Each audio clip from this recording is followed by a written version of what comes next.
But Rusby didn't really go when Kevin gave him permission to do so. Returning to the kitchen, he sat down to carry on the talk and perhaps aid in the healing process for the distraught, crying Kevin. But as soon as he started talking about children, Kevin's attitude shifted. Kevin stopped sobbing as soon as he was asked to repeat everything, and his face nearly paled, as though he had lost consciousness when he raised the gun and shot Rusby. He went from forgiving, or at least dismissal, to cold-blooded murder in an instant when Kevin's child was specifically mentioned. Although Kevin initially denied remembering Rusby, Harry initially recognized him from his cleaner's mother's care home and recalled him as an unpleasant jail officer. He used this to hide the reality that decades before, he had been able to successfully block out his actual experiences with Rusby, which included verbal abuse, beatings, and occasional rape. Kevin's plan to find Rusby for his own sit-down eventually paid off, and he had the confrontation that had been brewing for years while Harry, Conrad, and Seraphina were at the sit-down with Jaime Lopez. Kevin lied his way into Rusby's house to confront him about the abuse he endured many years ago after he found out when Rusby went to see his wife at the nursing home and pretended to be a ride-share driver outside.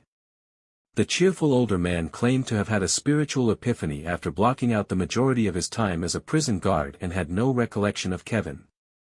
Insisting that Kevin always disciplined with a firm hand and had no recollection of sexually abusing anyone, he even went so far as to speculate that Kevin might have dreamed the rape. After approaching Rusby, Kevin took out his gun and started to attach a silencer, making it obvious that his initial goal was to murder him.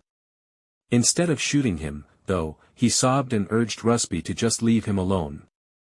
It is proof that Kevin is not his father's vicious, insane killer. Instead, Kevin was aware that killing Rusby would not make his experience any less painful. He was sufficiently harassed by the encounter with Rusby to at least admit his suffering and make an effort to move on. Kevin's rage at the mention of his child is the sole surviving Harrigan son's second abrupt outburst.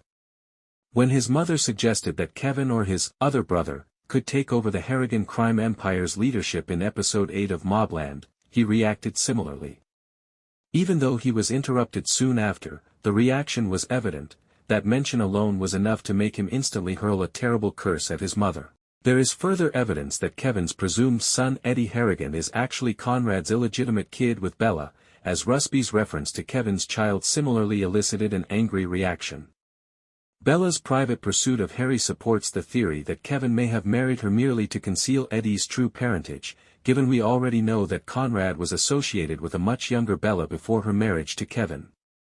The Harrigan family at the heart of MobLand is far more complex than it first appears, as evidenced by Kevin's rage at Rusby's reference to his child. Thanks for watching. For more updates stay tuned and don't forget to like, share and subscribe to my channel, please.